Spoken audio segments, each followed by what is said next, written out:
This video is aimed at the pelvic floor, at stretching the pelvic floor, strengthening it, and stretching the muscles that inhibit the movement of the pelvic floor. I'm using a few props for this, and you can make do with things around the home. There's no need to go and buy any specific equipment. So what I'm first going to do is stretch my calves and back of my legs. So to do that, you need something that's going to prop up the ball of the foot.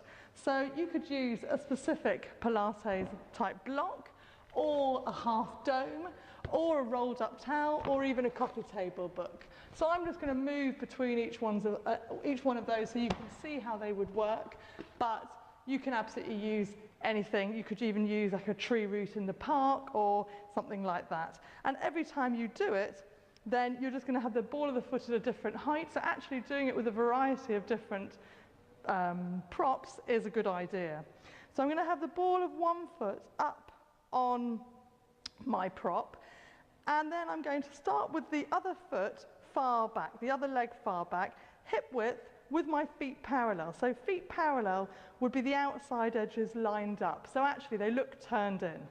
So I'm going to have that leg up on there slightly turned in, toes slightly further in towards the other leg than the heel, and then this foot is going to come as far into a stride position in front of the other leg as possible. And then I'm going to bring my hips forward. So that heel is rammed into the floor, the back heel. This leg's doing a walking pace forward as much as possible, but it's possible that your foot is further back, that's okay, and that also depends on the height of that ball of that foot. So on a book, I'll do it with the other leg, you could do it like that. On a rolled up towel, like that. So you can make do with lots of things. So we want to hold that for half a minute minimum. So until you feel that there's some give in the back of the heel, and you're able just to edge your hips forward just slightly so that you're actually giving the muscles some extra length. And then we're going to do the other foot.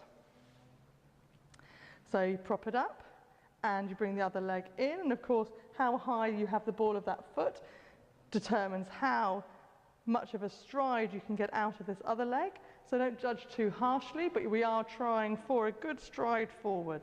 This heel push down into the floor, all your toes could lift, and you're trying to bring your hips forward so that your pelvis is over that back foot rather than sticking out behind you. And this hip in, that's another cheat that can happen.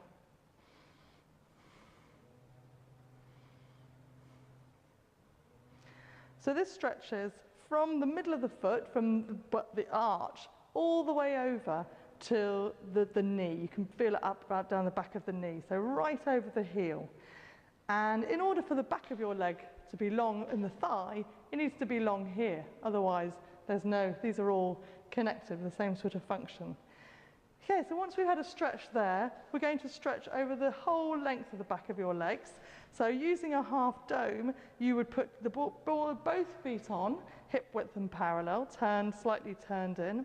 Heels are down, tailbone is lifted, so you've got a dip in your lower back. And I'm coming into a forward fold. Whatever forward fold I can manage. So as soon as I've got that tuck under of my lower spine, you come up. So that's me on the dome. You can carry on with whatever prop you've got on a coffee table book. Try and get your feet quite wide, so maybe wider than you feel is hip width, just to err on the side of width. And then lift. And your ribs can come up, but your lower back is dipped down. So you'll feel you're driving your heels down and lifting your tailbone up. On the towel. Another one. Lift.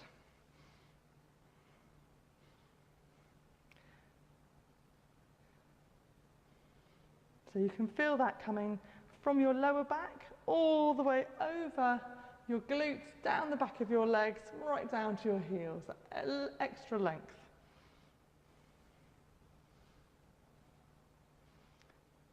Lovely. So once we've got length through the back of the legs, we've given the pelvis some leeway there that it can move. We're going to do some squats. So now thinking strength in the glutes. So again, you can use a prop for your legs. We're going to you can put your heels up on something and the balls of your feet down, and we can squat like this, or you can absolutely use nothing. So your feet are hip width apart, toes turned slightly in, outside edges lined up, weight on your heels so your toes can always lift, and then we're going back, sitting back as if you're sitting on a stool that isn't there. Just have a look down at your knees. They need to seem as if they open slightly, because knees that look like they're going straight back are actually going in slightly, so out. And then you also want to try as much as possible to keep your knees from going forward. So you're taking your hips back, bending your knees, but trying to keep your calves as vertical as possible.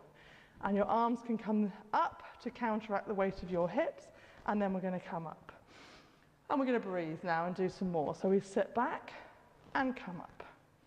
Sit back and up. And as you go back, try and draw your pelvic floor up and in. So you're trying not to have a bearing down feeling on the pelvic floor. So if you're finding this very difficult to do, then we can prop up the heels. So I'll show you on a rolled up towel. If you're all right without, then you just carry on doing it.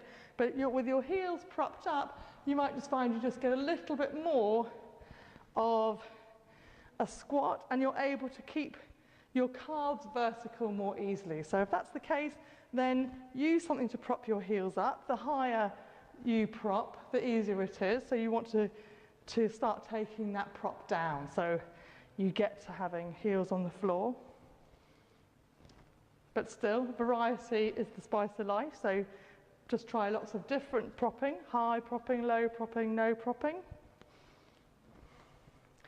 Okay, now we're just going to stay down. See if you can get your knees further back, so they really are trying to get over your heels. And here, feel your pelvic floor draw in. Lovely. And then we're going to come up. So without props for the next one. So I'll shove all these things aside. We're going to go into a wide leg squat. So our feet are going to go into a wide V first of all. You're going to find a V a lot easier than when your feet are in. So we'll start with a V. Hands are going to go on your hips. And first of all, we're just going to go straight up and down. So hips coming to the center of both heels.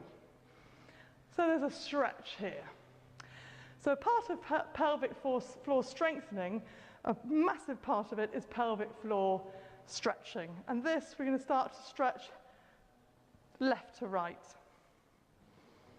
So heels into the ground, your toes can lift. And if I show you a side version, we're going to start to make some changes.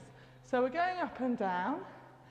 Now, take your arms forward and imagine someone's trying to take something away from you. You've got a ball in your hands and they're trying to take it and you're trying to keep it back. So your hips go back, you're reaching, they're taking it, they're reaching away, your hips go back, and now we go up and down with that reach. So your bottom's gone right back behind you to counteract their pulling of this thing away from you. And we're trying to keep your knees from coming very far forward. So try and keep them still almost. They bend, but they don't displace forward. Okay, let's stay down now and just have a sway from foot to foot. So we're just trying to see whether you're avoiding having a stretch of the inside of one thigh. Then stay in the middle and see if you can get down even lower. See if you can get your hands on the floor. And then we're going to lift our hips straight up. And now turn your toes forward. So our feet are pointing forward and the outside edges now are parallel. Hands on the floor if you can reach the floor, and then bend your knees and lift. Bend, lift. You'll find you won't go down very low because of this foot position. Try and not lose your arches as you bend, so try and have your knees open as you go down.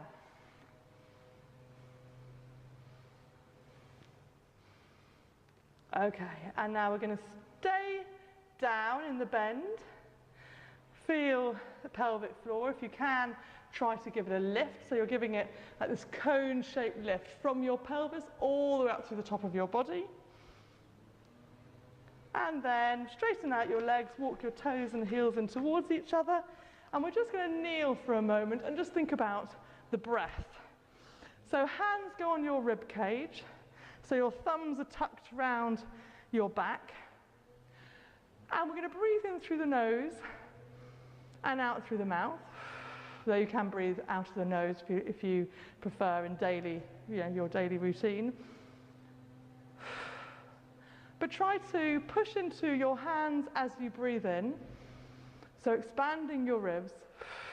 And as you breathe out, take your ribs in away from your hands all the way round, but with a drawing up feeling. So imagine that cone again from your pelvis, and the cone is up to your shoulders, and you're breathing out from the bottom of the cone out through your ribs, and all your ribs, all the circular cylindrical rib cage goes in. So there's a slight drawing up feeling on your breath out. Lovely, and try and practice that as much as you can when you think of it. This cone breathing out. Okay, and now we're going to go onto our back. I'm going to put something between my knees for this. I'm going to use a Pilates ball, but you could use a cushion, the towel that you might have just used for the propping up. You could have nothing, just squeeze your knees together. So it could just be anything, but if you can put something there, it's quite good to have something tenable to actually squeeze. And I'm going to put something under my head. So this could be a cushion or a block. Again, you can make do with nothing. But putting a block there just gives you that more ease in getting your ribs down onto the mat while your pelvis is in neutral. I'm going to put the ball between my knees, or cushion, that is. So I'm flat here, hip bone, pubic bone. So I'm going to give a little pelvic tilt just to see if I can feel that my thumbs are in line with my fingers, with my hands here flat on my pelvis. So I've got a gap, quite a gap in my lower back. That's dependent on your back. And then I'm going to do a cough and see if I can get my ribs on the end of that cough to go down into the mat, and I'm going to keep that. So with that cough, I'm now pretty engaged round here. Some people will be more relaxed in a neutral spine position. Some people have to work more to get there. So heels wide, toes slightly in, outside edges lined up, keeping what I have here, trying to keep this flat area here. So put your hands on your tummy so you can feel whether they lift and lower. Big breath in, and as you breathe out, squeeze the life out of the ball. As you breathe in, hold, and as you breathe out, take the squeeze off the ball. So we're just going to carry on, breathing in to do nothing, breathe out to move, squeeze, breathe in to hold, and breathe out, release. And as we're doing this, we need to feel that you're not pushing into your feet on the floor, so you're not putting weight into your feet, and your bottom is not squeezing, and your lower back is not going to or away from the floor at all. So squeeze and release. And let's just do two more like this. So both knees squeezing in, trying to squeeze in equally. And this last one. And now I'm going to keep my left leg still. It's a stabilizer. It will work, but it will work to keep still. And my right knee is going to try and squeeze the ball and release. So I'm going to do 6 on each knee. One knee doing, the other knee trying to not do. So what it mustn't do is squeeze back. It's just trying to be still. And on one side, that's going to feel really natural. And on the other side, you might feel less natural, but we're trying for it to be something that can happen. So one inner thigh working without the other, particularly, one inner abdominal working without the other, one side of the pelvic floor, therefore, more engaged than the other. Okay, and then we're going to just settle the right leg